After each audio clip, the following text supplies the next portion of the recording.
दोस्तों, क्या मायावती सही में 2027 का चुनाव अकेले लड़ेंगी?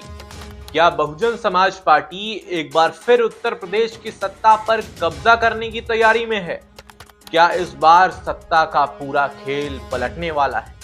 और सबसे बड़ा सवाल, क्या योगी आदित्यनाथ की कुर्सी पर खतरे की घंटी बज चुकी है? ये सारे सवाल आपके मन में आ रहे हों।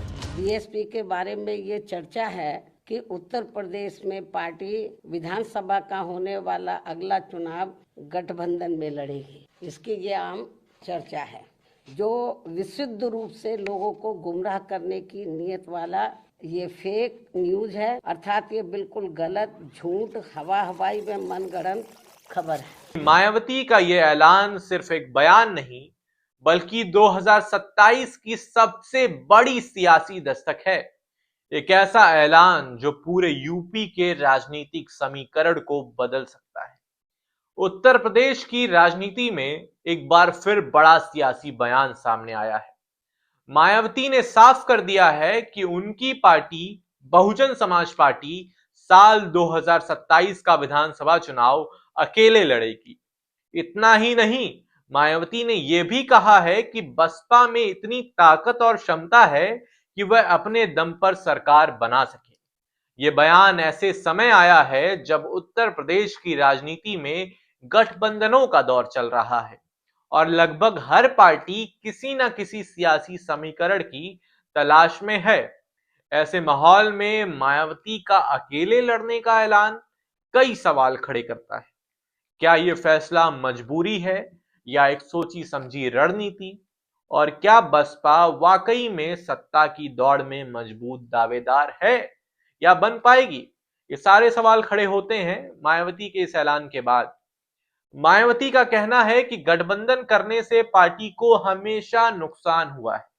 उनके मुताबिक बसपा की अपनी वैचारिक पहचान है, अपना जनाधार है और वही जनाधार पार्टी को दोबारा सत्ता तक पहुंचाने में सक्षम है।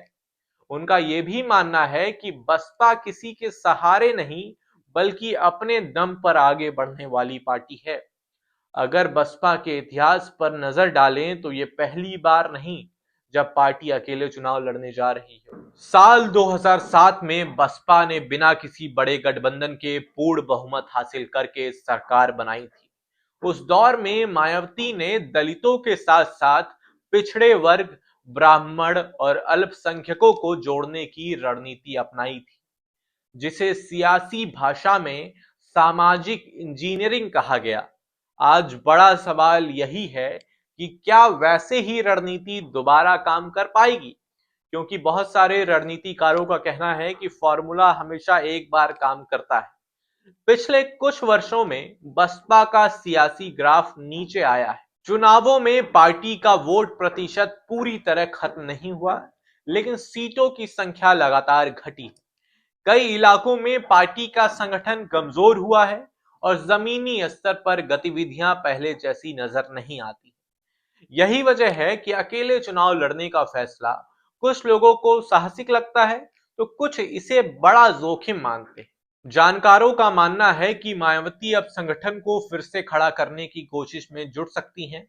पुराने कार्यकर्ताओं को सक्रिय करना, नए और युवा चेहरों को मौका देना और बूथ स्तर तक पार्टी को मजबूत करना उनकी प्राथमिकता हो सकती है। इसके साथ ही दलित, पिछड़े और अल्पसंख्यक वर्ग से जुड़े मुद्दों को और आक्रामक तरीके से उठाया जा सकता है। महंगाई, बेरोजगारी, शिक्षा, स्वास्थ्य और कानून व्यवस्था जैसे मुद्दे ऐसे हैं जिन पर बसपा सरकार को घेरने की तैयारी कर सकती है। इन मुद्दों के जरिए मायावती ये संदेश देना चाहती हैं कि बसपा सिर्फ जाति की राजनीति नहीं, बल्कि जनहित के सवालों पर भी मजबूती से खड़ी है। बसपा के अकेले चुनाव लड़ने का असर दूसरी पार्टियों पर भी पड़ेगा।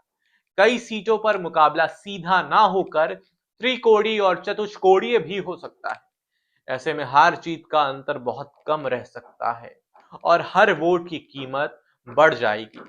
फिलहाल इतना साफ है कि मायावती ने यह संकेत दे दिया है कि वह अभी भी सियासी मैदान में पूरी मजबूती से मौजूद हैं। अकेले चुनाव लड़ने का फैसला उनके समर्थकों में आत्मविश्वास भरने की कोशिश है।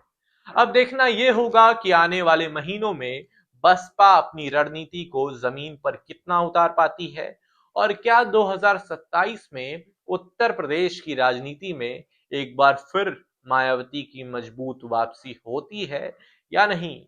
आपकी क्या राय है? आपको क्या लगता है कि क्या मायावती इस बार के विधानसभा चुनाव में मुख्यमंत्री बन पाएंगी या नहीं बन पाएंगी?